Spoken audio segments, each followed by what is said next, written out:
بیا طالبانو سترګې آینه ده. سترګې هم یوه ډېره لویه دنیا ده. طالبانو علما په دې ډېر بحث کوي.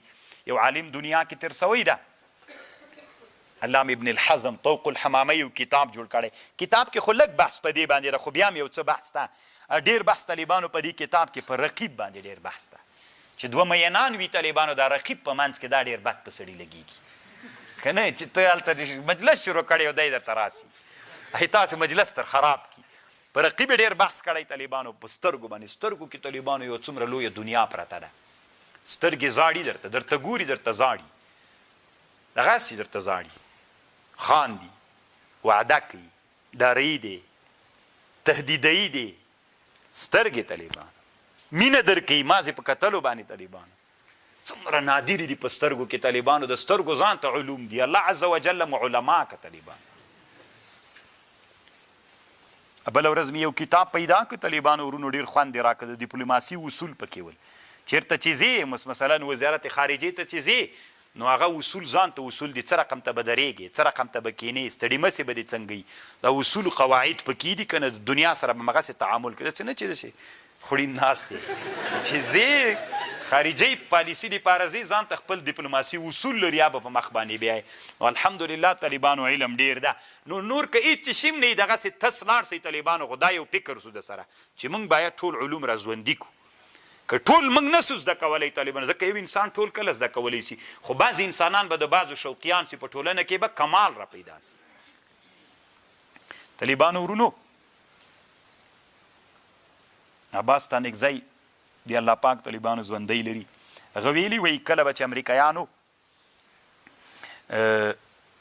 موږ سره هلته هغه کولي څه ورته وایي په مجلسونه به یې کول هغه مذاکراتو کې طالبانو، هغوی به داسې کول. یو څه امریکایان به داسې ناست ول، د علمي قیافې به ناست ول. هغوی به دې دپاره ناست ول چې د موږ دا چا چې مذاکرات کول د دوی مخونه به یې څارل. مثلا یوه خبره به چې وسوله که نو دوی به نوې یوه خبر راوړه چې ته ودرېږئ دوی مخونو کې څومره په هغې باندې هغه راځي، د مخونو نه به استدلال کو، څومره هغه پې کېږي، څومره مني یې نه مني. خپل منځ کې یو بل ته د اشارې داسې کوي که نه چې اشارو نه داسې کله داسې اشاره یي چې اوس سره کلکسه پاسته به یې ومنو. د اشارې د سترګو نه داسې معلومیږي.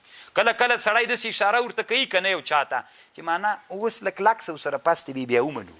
د ټولو اشارو نه به استدلالات کول. طالبانو ووایه په اسلامي امت کې نابغګان لرې؟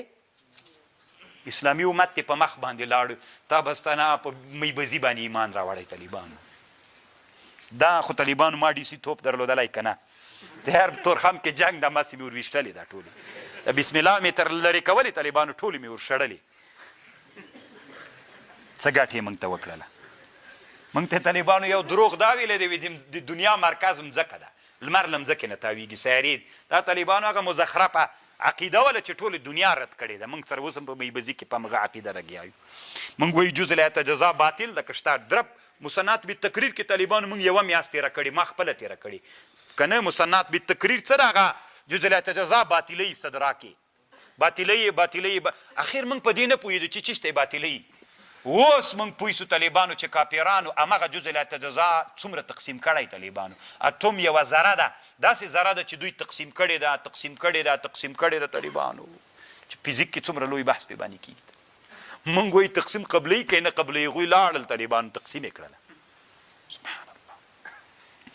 واما الذين ابيضت وجوههم ففي رحمة الله هم فيها خالدون تلك آيات الله آیتونه د الله دی نتلوها علیک بالحق وما الله يريد ظلما للعالمين ولله ما في السماوات وما في الأرض وإلى الله ترجع الأمور كنتم خير أمة تاسي خير دا أمتي أخرجت للناس تأمرون بالمعروف وتنهون عن المنكر وتؤمنون بالله ولو آمن أهل الكتاب لكان خيرا لهم منهم مؤمنون وأكثرهم الفاسقون.